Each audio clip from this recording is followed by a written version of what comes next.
Draußen tobt ein Sturm. Der Strom ist ausgefallen, die Heizungen frieren ein. Ihre Familie friert. Sie sind zuversichtlich und gehen in die Küche. Sie öffnen ihren Notfallkoffer und holen den bekannten blauen Gaskocher heraus. Sie drehen den Knopf. Und nichts passiert. Nur ein leises Zischen. Der Kocher zündet nicht. Die Kartusche ist voll. Der Kocher ist neu. Aber er funktioniert nicht. In diesem Moment zerplatzt ihre Illusion, vorbereitet zu sein. Viele von ihnen haben diese CP250 Kartuschen in ihren Taschen. Sie wähnen sich in Sicherheit, aber die Physik wird sie im Stich lassen. Sehen Sie sich dieses Dokument nun genau an. Das Butangas in den blauen Schläuchen geht in den Ruhezustand, wenn die Temperatur unter +5 Grad Celsius sinkt. Es verflüssigt sich, kann nicht aus dem Metall entweichen. Bei einem Stromausfall sinkt die Temperatur in Ihrem Haus innerhalb weniger Stunden auf diese Temperatur. In dem Moment der Krise, in dem Sie es am dringendsten brauchen, wird diese Kartusche also zu einem Haufen Metall. Was ist also die geheime Formel in unseren Archiven? Warum ist es bei manchen warm, während man selbst friert? Die Antwort liegt in der Chemie des Gases. N-Butan brennt bei 0 Grad nicht mehr. Isobutan brennt bis -11 Grad, aber seine Flamme ist schwach. Propan. Das ist unsere wahre Stärke. Es brennt bis -42 Grad Celsius. Selbst in sibirischer Kälte lässt es dich nicht im Stich. Wenn du den deutschen Winter überstehen willst, kaufst du eine Gaskartusche mit der Aufschrift Wintergas oder Propan-Butan-Gemisch, nicht die billigste. Enthält das Gemisch nicht mindestens 20 bis 30% Propan, ist die Kartusche nur Ballast, kein Überlebensmittel. Die goldene Regel dieses Abschnitts: Standard-Butan. Brennt bei +5 Grad nicht mehr. Wintergas brennt bis -10 Grad. Reines Propan, das wahre Gegenmittel gegen Stromausfälle. Kapitel 2: Operative Flexibilität, logistische Freiheit, Übergang und Problem. Was passiert bei Versorgungsengpässen? Angenommen, Sie haben die erste Hürde genommen, Sie kennen das richtige Gas. Doch es gibt ein großes Problem: logistisches Chaos. Bei einem Stromausfall sind die Standard CP250 Kartuschen innerhalb von Minuten vergriffen. Während alle um die blauen Kartuschen kämpfen, werden sie dann nur vor ihrem Kocher sitzen und sich fragen: Was mache ich jetzt bloß? Lösung: das Schweizer Taschenmesser des Kommissars. Adapter. Ein wahrer grauer Mann verlässt sich nie auf eine einzige Quelle. Wir haben ein unverzichtbares Werkzeug in unseren Unterlagen: den Gardinger MSF1A Adapter. Dieses kleine Metallstück ist Ihr Gardinger für logistische Unabhängigkeit. Warum? Denn wenn Sie diesen Adapter dabei haben, selbst wenn in den Supermärkten keine Gaskartuschen mehr erhältlich sind, können Sie die großen 5 Kilogramm oder 11 Kilogramm Propangasflaschen aus den Baumärkten an Ihren Campingkocher anschließen. Sie können die kleinen aufschraubbaren 7/16 Zoll EU Profi-Gaskartuschen, die Bergsteiger verwenden, in ihr System integrieren. Während normale Menschen bei einem Nein leer ausgehen, können sie jede Art von Gasquelle auf ihrem Kocher verbrennen. Wichtige Hinweise, aber Vorsicht, das bloße Anbringen des Adapters reicht nicht aus. Hier ist Sorgfalt im Umgang mit dem Gerät gefragt. Dichtung, O-Ring. Diese kleine Gummidichtung ist die einzige Barriere zwischen Ihnen und einer Explosion. Das steht zwar nicht in jeder Anleitung, aber der Kommissar sagt: Bewahren Sie immer einen Ersatzsatz Dichtungen in Ihrer Tasche auf. Wenn Kälte und Trockenheit das Gummi beschädigen, wird der Adapter zur Bombe. Druckregler ist unerlässlich. Sie können keine riesige Gasflasche direkt an einen handtellergroßen Kocher anschließen. Sie müssen einen Druckregler und ein Sicherheitsventil dazwischen schalten. Zu hoher Druck kann die Ventile Ihres Kochers zerstören. Dichtigkeitsprüfung, Seifenwasser. In einer Notsituation darf man nicht einfach experimentieren. Überprüfen Sie die Verbindung unbedingt mit einem einfachen Seifenwassertest, bevor Sie fortfahren. Wassertest durchführen, Feuerzeug nicht anzünden. Ein unbemerktes Leck kann einen Stromausfall in eine Katastrophe verwandeln. Die wichtigste Regel in diesem Abschnitt: Verlass dich nicht auf eine einzige Quelle, das ist falsch. Wenn du einen Adapter hast, kann jede Kartusche als Brennstoff dienen. Ersatzteile sind lebenswichtig. Trage sie immer bei dir. Ein Adapter ohne Dichtung ist nutzlos. Sicherheit geht vor. Niemals ohne Dichtigkeitsprüfung anzünden. Kapitel 3: Der stille Killer, Wärme- und Überlebensprotokoll. Die Kälte greift langsam um sich. Am zweiten Tag eines Stromausfalls, wenn Ihr Haus eiskalt ist, haben Sie nur noch ein Ziel: sich aufzuwärmen. Wir haben eine großartige Lösung in unseren Unterlagen: den Heizaufsatz.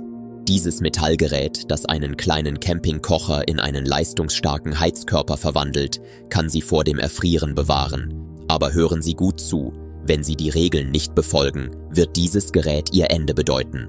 Das Problem ist, der stille Killer Kohlenmonoxid kommt plötzlich. Sie werden es nicht bemerken. Sauerstoffmangel beim Versuch, sich aufzuwärmen. Kohlenmonoxid ist geruchlos, farblos und geschmacklos. Es füllt den Raum, während Sie schlafen, und Sie wachen möglicherweise nie wieder auf. Das Kommissar-Einsatzprotokoll zum Aufwärmen. Kein Detektor, keine Wärme. Dies ist der wichtigste Punkt in unseren Archiven. Wenn Sie keinen CO2- oder Kohlenmonoxiddetektor in Ihrer Tasche haben, ist das Betreiben des Kochers zum Aufwärmen ein Glücksspiel. Mit Gas spielt man nicht. Wenn das Gerät piept, füllt sich der Raum innerhalb von Sekunden damit. Sie müssen das Gebäude verlassen. Erste Regel beim Anzünden. Draußen. Diese Geräte sind ab Werk mit Schutzölen und Chemikalien versehen. Wenn Sie sie auspacken und direkt im Raum anzünden, füllt sich der Raum mit einer giftigen Rauchwolke. Die Regel ist klar. Zünden Sie die Geräte die ersten 15 Minuten mit voller Leistung auf Ihrem Balkon oder im Freien an und lassen Sie den üblen Geruch und Rauch draußen. Strategie für die Luftzirkulation. Es ist sinnvoll, Decken unter die Türen zu legen, um die Wärme im Raum zu halten. Vergessen Sie aber nicht, Sauerstoff ist für die Verbrennung des Ofens unerlässlich. Sorgen Sie für eine leichte Luftzirkulation, Mikrolüftung, von oben. Verzichten Sie nicht auf Sauerstoff für Wärme. Denken Sie daran, dieses System ist keine Zentralheizung. Unseren Daten zufolge beträgt die Wärmeausbreitung nur 0,5 Meter. Sie heizen also nur den kleinen Bereich um den Ofen herum, nicht den ganzen Raum. Verschwenden Sie kein Gas, indem Sie versuchen, das ganze Haus zu heizen. Schließen Sie sich in einem Raum ein, installieren Sie Ihren Rauchmelder und schützen Sie nur diesen kleinen Bereich. Die goldene Regel dieses Abschnitts: Der Detektor ist unerlässlich. Anders gesagt, nur dieses Gerät kann den unsichtbaren Killer aufspüren. Zuerst draußen verbrennen. Lassen Sie den giftigen Rauch nicht in Ihr Haus. Zuerst lüften. Ohne Sauerstoff kein Leben. Kapitel 4: Versteckte Details, über die niemand spricht. Erste, die Wärmefalle-Strategie, Wärmespeicherung. Wir haben dieses Gerät beschrieben, aber noch nicht erklärt, wie man die Wärme reguliert. Sie haben die Heizung eingeschaltet, aber wohin mit der Wärme? Bei hohen Decken sammelt sich die gesamte Wärme dort und Sie frieren unten. Die Kommissartaktik. Schaffen Sie sich in Ihrem Zimmer einen Mikroklimabereich.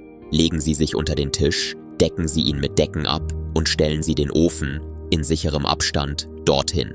Heizen Sie nur Ihren Wohnbereich, nicht den ganzen Raum. Dies wird als Box-in-Box-Methode bezeichnet. Zweitens, der versteckte Feind von Gas, Feuchtigkeit. Wir sprachen über die Kälte, aber nicht über die Luftfeuchtigkeit. Bei der Verbrennung von Gas wird nicht nur Wärme, sondern auch eine unglaubliche Menge Wasserdampf freigesetzt. Am 3. Tag des Stromausfalls tropft Wasser von den Wänden Ihres Hauses. Diese Feuchtigkeit durchnässt Ihre Kleidung und nasse Kleidung lässt Sie frieren. Der entscheidende Punkt ist, Sie müssen die Luftfeuchtigkeit in Ihrer Umgebung kontrollieren, während Sie sich aufwärmen. Wenn sich übermäßig Kondenswasser an den Fenstern bildet, erzeugen Sie eine feuchte Kälte, die Sie frieren lässt, während Sie versuchen, sich aufzuwärmen. Drittens, betriebliche Stille und Disziplin im Umgang mit Licht. Gehen wir diese Situation nicht wie ein Ingenieur an. Wir sind die grauen Männer.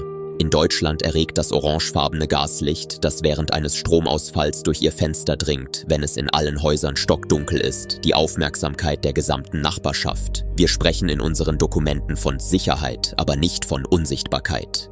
Die graue Mann-Regel lautet: Gasherde und Heizgeräte geben viel Licht ab. Decken Sie Ihre Fenster nicht nur mit Decken, sondern auch mit Verdunkelungsvorhängen oder Alufolie ab. Um jegliches Licht abzuhalten, werden Sie nicht zum Ziel von Licht, während Sie sich wärmen.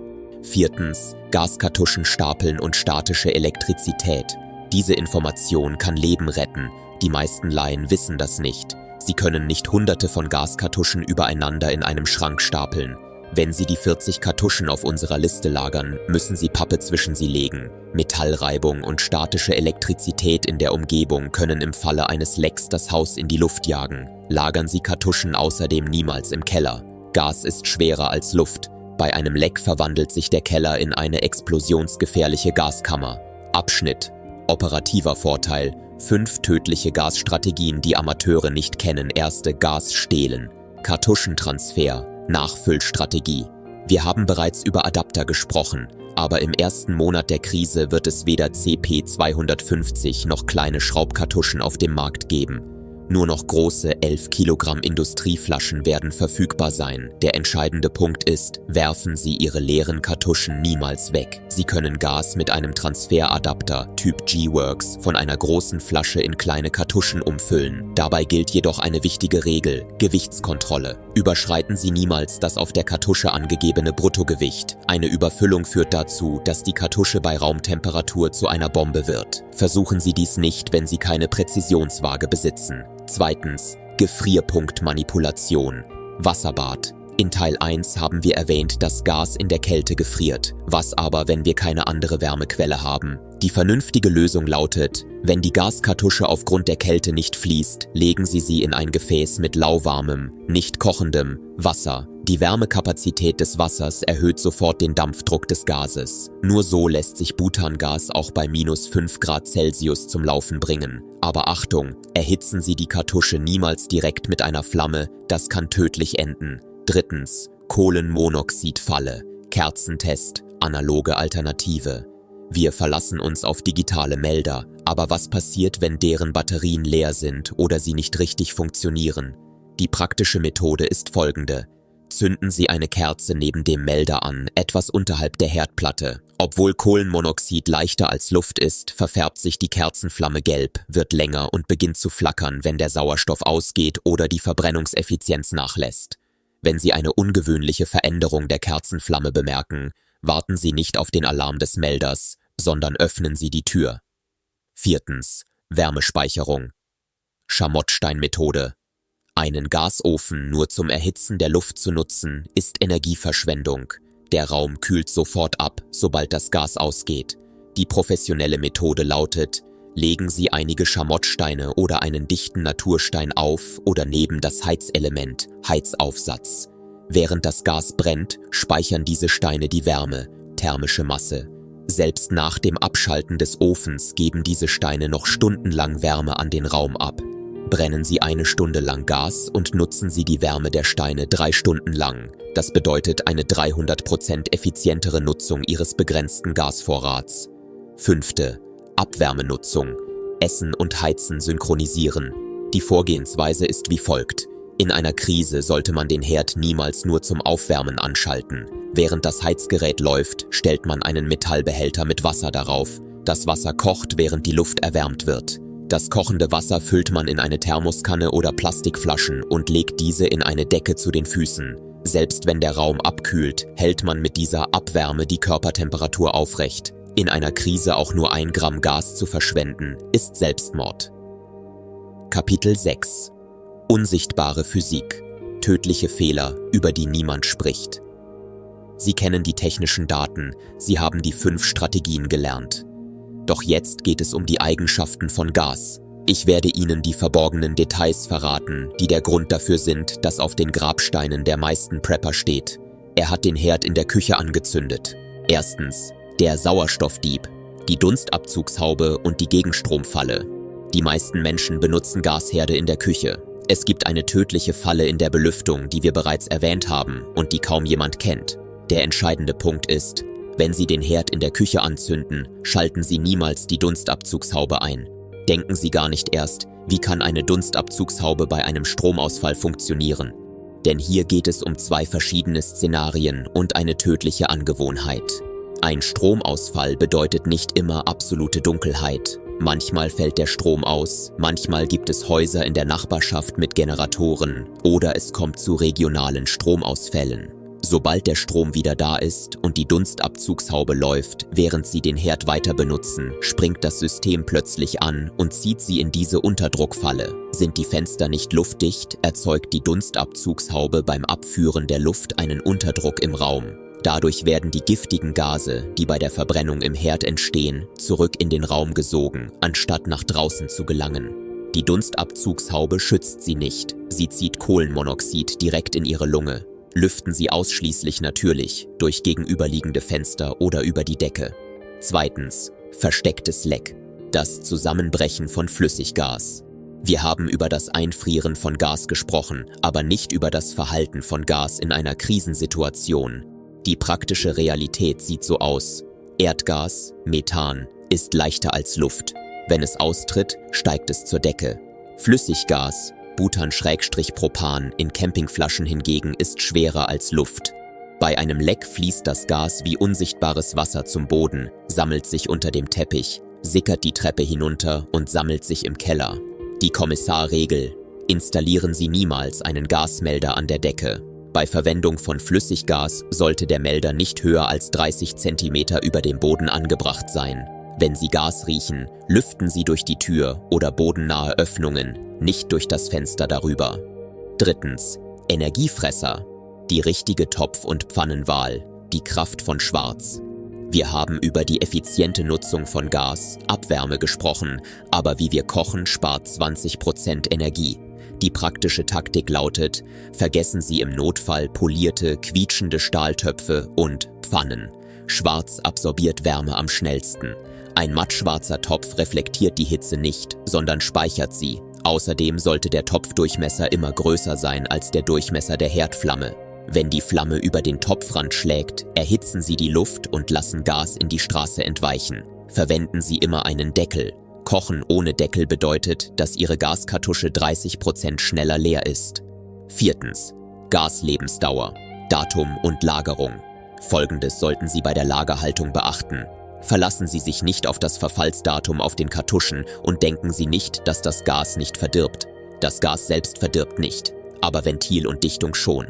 Das Gas in einer 10 Jahre alten Kartusche ist noch vorhanden, aber wenn die Dichtung beim Drehen des Knopfes trocken ist, spritzt das Gas überall heraus. Füllen Sie Ihren Vorrat jährlich nach dem FIFO-Prinzip First In, First Out auf und prüfen Sie die Funktion des Federsystems, indem Sie vor jeder Verwendung der Kartusche leicht mit dem Finger auf die Ventilöffnung drücken. 2 wichtige Punkte. Diese beiden Punkte müssen unbedingt beachtet werden. Erstens, trockene Luft. Das Heizelement trocknet die Luft stark aus. Dies kann zu Halsreizungen führen und das Immunsystem schwächen. Stellen Sie einen Behälter mit Wasser neben das Heizgerät, ohne ihn zu berühren, um die Luftfeuchtigkeit im Gleichgewicht zu halten. Zweitens, Bodenisolierung. Stellen Sie den Ofen und die Heizung niemals direkt auf einen kalten Boden, Fliesen, Beton.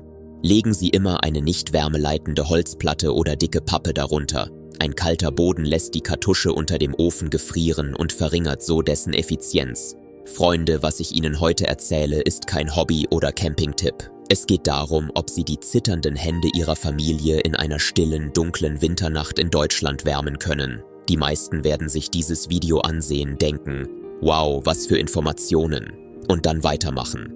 Aber meine wahren Anhänger, diejenigen unter euch, die Teil dieser Operation sind, werden sich nach dem Video sofort an euren Herd setzen.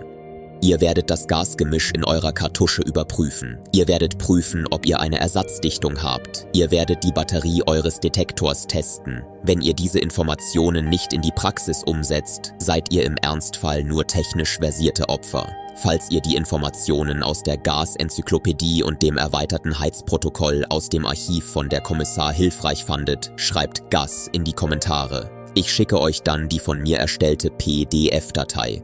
Speichert sie offline auf eurem Handy und druckt sie bei Bedarf aus. Wenn euch meine Arbeit gefällt, lasst ein Like da und abonniert den Kanal. Denkt daran, Vorbereitung ist die Kunst, Angst in Handeln umzuwandeln. Bleibt unauffällig, bleibt vorbereitet, bleibt am Leben.